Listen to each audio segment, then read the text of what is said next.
பற்றி பார்க்க போகிறோன்னா எருக்கஞ்செடியை பற்றி தான் பார்க்க போகிறோம். எருக்கஞ்செடி வந்து ரோடு ஓரத்தில் நிறையா அங்கங்கே பார்ப்போம்.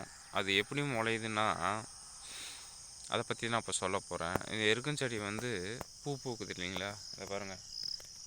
இந்த பூ பூக்குது இல்லைங்களா, இந்த பூ வந்து ஃபஸ்ட்டு காயாக மாறும். அதை காய் பாருங்கள், தெரியுதுங்களா? இந்த மாதிரி காயாக மாறும். இந்த காய் வந்து அப்படியே கொஞ்சம் இதாகி வெடித்து அதுலேருந்து ஒரு பூ விதை மாதிரி இருக்கும். அதை வந்து ரோடு ஓரத்தில் பரவும். பரவிட்டு பின்னாடி அது போய் எங்கெல்லாம் விழுதோ, அந்த பூ மாதிரிக்கிற இது எங்கே போய் விழுதோ அங்கே வந்து திருப்பியும் காற்றடிக்கும் போது அது பறந்து போய் விழுதில்ல. அதுக்கப்புறம் அது வந்து திருப்பியும் காற்றடிக்கும் போது மண் போய் அந்த இடத்துல அந்த விதை எங்கே விழுந்துச்சோ அங்கே போய் மண் விழுந்த பின்னாடி அப்புறம் திரும்பி இயற்கையாக மழை பெய்யும்ல, அது வரைக்கும் 6 மாதம் ஆனாலும் சரி அது வந்து அப்படியே தான் இருக்கும். அப்படியே இருந்து அதுக்கப்புறம் மண் போன பின்னாடி தான் எப்பயும் ஒரு விதைன்னா அந்த விதைக்கு மண் போட்டு மூணா தானே செடி முளையும். அது மாதிரி அது போய் ஒரு காற்றடிச்சு போய் ஒரு இடத்துலேருந்து இன்னொரு இடத்துக்கு போய் விழுந்துரும். விழுந்த பின்னாடி அது ஒரு எப்பயாச்சும் காற்றடிச்சு அது மேலே மண் விழுந்துரும். அதுக்கப்புறம் 6 மாதம் ஆனாலும் சரி, எப்போ மழை பெய்யுதோ, தண்ணி ஊற்றினா தானே முளையும், அது எப்போ மழை பெய்யுதோ அப்போ வந்து அது முளைஞ்சி செடியாக உருவாகுது. இப்படி தான் ரோடு ஓரத்தில் அங்கே எங்கே எருக்கஞ்செடி வந்து உருவாகும்.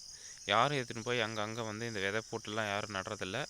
இது வந்து இந்த எருக்கம்பூ எதுக்கு இது யூஸ் ஆகுதுன்னா, அந்த காலில் முள் ஏறிச்சுன்னா அந்த முள் வந்து ஊக்கி போட்டு எடுக்க முடியலன்னா இந்த எருக்கம்பூவோட பாலை எடுத்து வச்சு நாம் வந்து அந்த முள்ளை வந்து எடுத்துக்கலாம். அதுக்கப்புறம் நிறைய மருத்துவ குணத்துக்காக இது யூஸ் ஆகுது. அப்புறம் எதனா வலி இருந்துச்சுன்னா இந்த இலையை பிச்சு நம்ம காலில் வந்து சூடு பண்ணி எடுத்து வச்சு அதுக்கப்புறம் அந்த வலியை வந்து போகும். அதுக்கு யூஸ் ஆகுது. இந்த மாதிரி பல விஷயத்துக்காக இந்த எருக்கம்பூ யூஸ் பண்ணுறாங்க. இன்னும் நிறைய விஷயத்துக்காக இதை யூஸ் பண்ணுறாங்க. அப்புறம் மந்திரம் போடுறதுக்காக எருக்கம்பூ இதெல்லாம் யூஸ் பண்ணுறாங்க.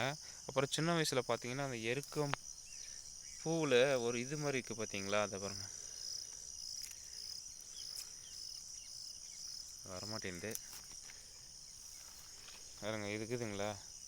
இதில் வந்து பாஸா ஃபெயிலா அப்படின்லாம் நாங்கள் பார்ப்போம். அப்புறம் அந்த இந்த காயை வெடிவில்லை, இப்படி பட்டுன்னு வெடித்தா அது பாஸா ஃபெயிலா அப்படின்லாம் பார்ப்போம். இந்த மாதிரிலாம் நிறையா யூஸ் ஆகுது. இது மாதிரி நீங்கள் விளையாடிருக்கீங்களா என்னென்னு லைக் பண்ணுங்கள், ஷேர் பண்ணுங்கள். ஃபஸ்ட்டு இது மாதிரிலாம் நீங்கள் விளையாடிருக்கீங்கன்னு சொல்லிட்டு கமெண்ட் பண்ணுங்கள். பாய், see you. ஷேர் பண்ணுங்கள் இந்த வீடியோவை தயவுசெய்து. பழைய நினைவுகள் வந்து எல்லாருக்கும் தெரியணும் இல்லையா? பாய்.